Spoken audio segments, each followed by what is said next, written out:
The winter of 1868 locked the Buffalo Harbor shut in under a week. The temperature dropped 35 degrees in 3 days, and by the time it leveled off, the outer basin was carrying ice 14 inches thick.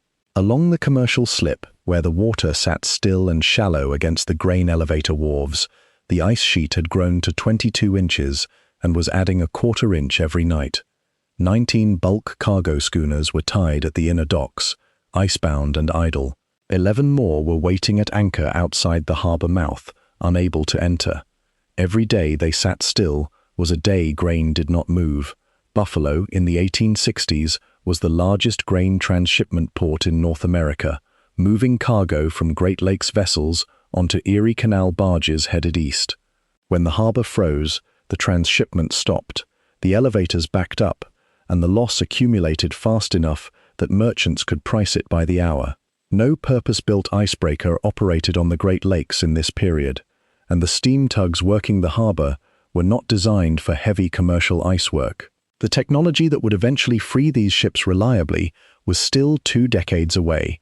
What the harbor commissioners had instead was a labor appropriation, a crew of experienced ice workers and several thousand feet of frozen water to cross before the first ship could move. Those men were about to hand-cut a navigable channel through nearly 3/4 of a mile of harbor ice, using nothing but saws, poles, and horses. If you're enjoying this story so far, don't forget to hit the like button and subscribe. Drop a comment telling me where in the world you're watching from. I love hearing from you. The trade was called ice cutting, and it was not new by the 1860s.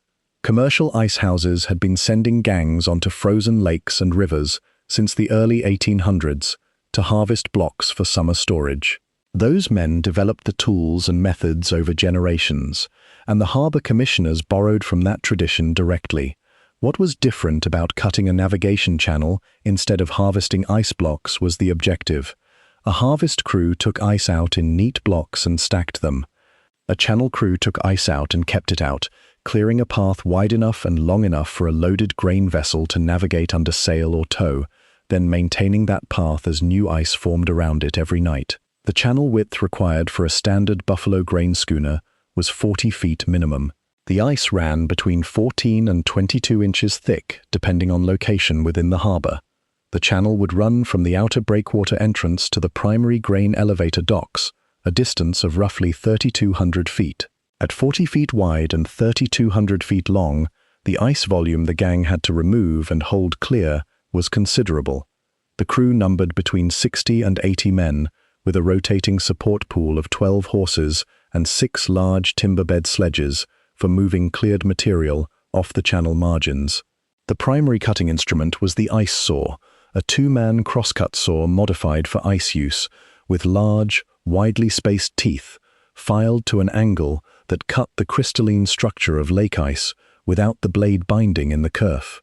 A blade ran between 5 and 6 feet long and required 2 men to operate, one on each handle, pulling in alternating strokes along a line marked with a stretched cord across the surface. A good team could cut a line 30 feet long through 20 inches of ice in roughly 40 minutes, assuming the blade stayed sharp. Cold air dulled the teeth faster than cutting wood in mild weather, and the gangs carried portable grinding tools to re-edge blades without leaving the ice. Before the saws went in, teams ran horse-drawn ice scorers along the channel boundary lines. A scorer was an iron blade mounted on a weighted sled frame, drawn by a single horse walking the perimeter.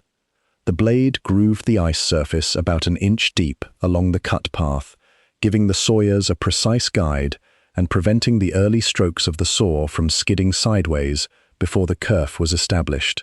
A channel 40 feet wide required 2 scored lines run in parallel, plus cross-score lines every 20 feet to define the block sections to be removed. Once a section was scored and sawed on all 4 sides, the breakout crew moved in. A pike pole was a wooden shaft 12 to 15 feet long with an iron spike and hook forged at the working end.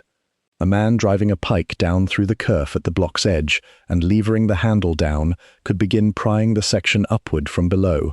4 men working the corners of a large section could break it free in 2 to 3 minutes. The block did not need to come fully out of the water.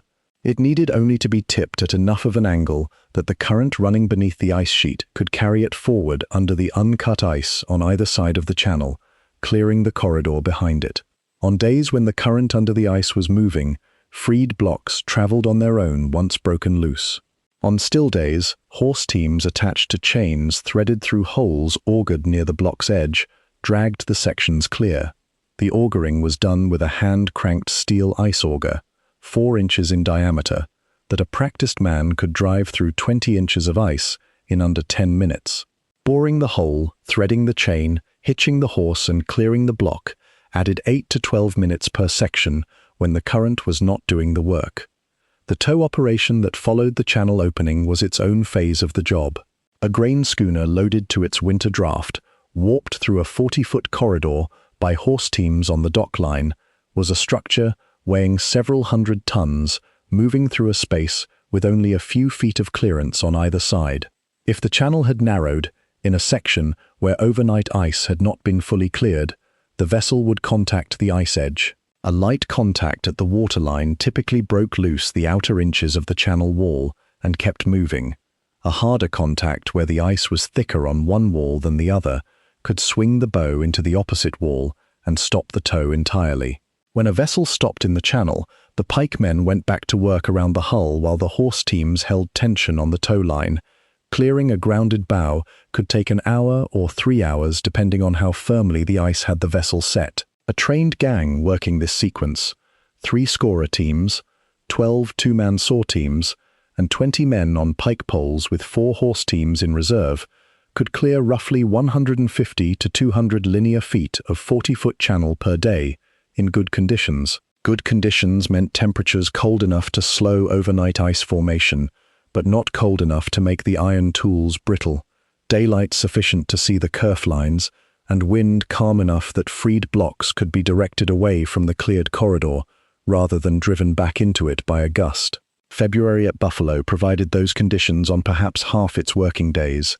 The channel progress reports the gang superintendent filed at day's end tracked 3 figures: feet of new channel opened, feet of existing channel maintained, and weather conditions for the next morning's work. On the days the weather held, the numbers showed forward progress.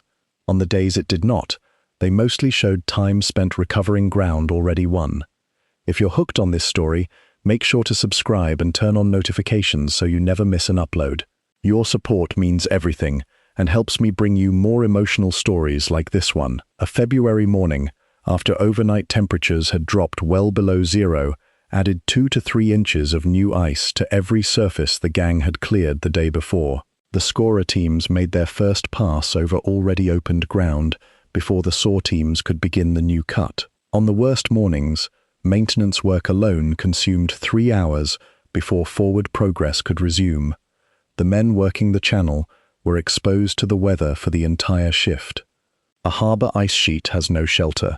Wind coming off Lake Erie in February hit the gang from whatever direction the lake pushed it, with nothing between the shoreline and the open water to interrupt the force of it.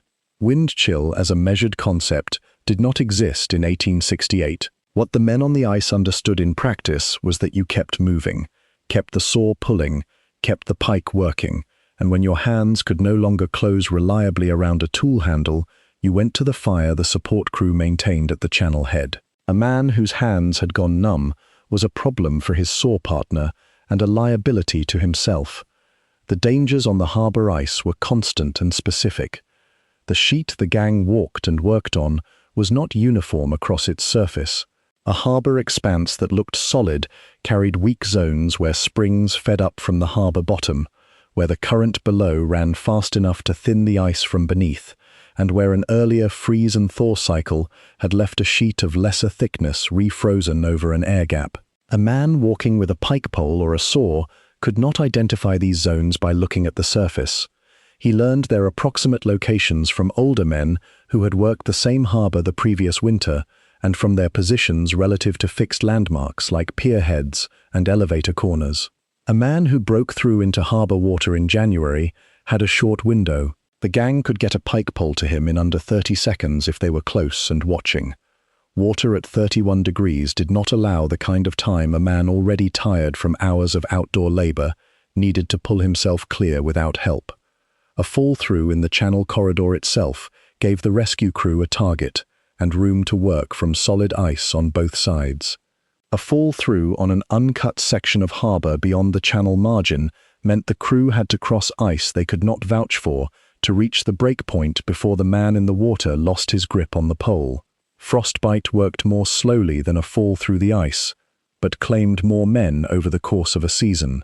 Hands that spent 10 hours a day gripping wet iron in temperatures well below freezing sustained tissue damage that accumulated over weeks. The men who worked the full season from late November through March often came off the ice in spring with fingers that would never fully recover their grip strength. This was not recorded in any Harbour Commission document as an injury. It was simply part of what winter labour on the ice cost the men who did it, absorbed without formal accounting by a labour market that had no mechanism for counting slow damage. The men doing this work were predominantly drawn from the waterfront labour pool, the same population that worked the grain elevator loading gangs and dock cargo crews when the harbour was open. Many were Irish-born, or the sons of men who had come through Buffalo after the famine years of the late 1840s. A common labourer on the Channel gang earned $1.50 per day. A team driver handling the horses earned $1.75.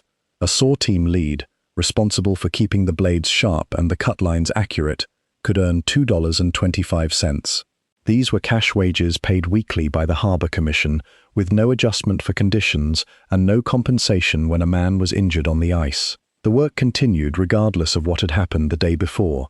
A channel opened one afternoon could carry 2 to 4 inches of new ice by the following morning. A gang dispatched at dawn to maintain an open channel found the surface covered in a translucent grey sheet that the pike men could break by walking the corridor and driving the spike ends of their poles in with short strokes, then sweeping the fragments forward with the hook ends. On a channel open for several days, this morning clearing ran 2 to 3 hours before the first tow crew could bring a vessel in from the outer harbour. The technology that made these gangs obsolete came in stages. The first steam-powered harbour tugs capable of breaking light harbour ice under their own power began operating on the Great Lakes in the late 1870s. These were not purpose-built icebreakers, but cargo tugs reinforced at the bow waterline with extra iron plating, designed to ride up onto thin ice and break it with their weight, then back off and repeat. They could manage channels in ice under about 8 inches thick in calm conditions. For heavier ice, they still relied on a manually prepared passage before they could enter the harbour. The dedicated steam icebreaker, built with a hull form designed to ride onto ice and break it with the vessel's own displacement, did not arrive in Great Lakes commercial service until the 1890s. By 1900, the harbour ice gangs had largely disappeared from the commercial ports of the Great Lakes. The tools they used did not vanish with them. Ice saws and pike poles remained in service at commercial ice harvest operations on inland lakes until mechanical refrigeration ended the harvest trade in the 1930s. The ice auger survived as a fishing tool and remains in use today on frozen lakes across the upper Midwest and Canada. The grain elevators those channel gangs worked to supply still stand along Buffalo's outer harbour, most of them converted to other uses now. The commercial slips where the icebound schooners tied up have been rebuilt and reshaped by more than a century of subsequent port construction. The original channel line the gang followed in 1868 runs through water that has been dredged and reconfigured many times since. The ice still comes every winter. When you look at a photograph of the Buffalo Harbour from the 1880s, the water in front of the elevators appears as open black expanse between the wharves and the outer breakwater. In the winter months, that expanse was not open at all. It was ice, and the channel running through it from the breakwater to the elevator docks was not a natural gap. It was cut by men paid $1.50 a day who started at first light with saws and pike poles and worked until the light gave out, then came back the next morning to clear what had grown back overnight. The elevators stood for decades, and some of them stand still. The names of the men who kept them, supplied through the winters of the 1860s and 70s, are not on any building, not in any newspaper archive in useful detail, and not in any city record of the period that has been closely examined. They cut the channel, the ships came through, the grain moved east. Thank you so much for watching until the end. If you loved this story, check out the other videos on your screen now. I think you'll really enjoy them. And don't forget to subscribe if you haven't already. See you in the next story.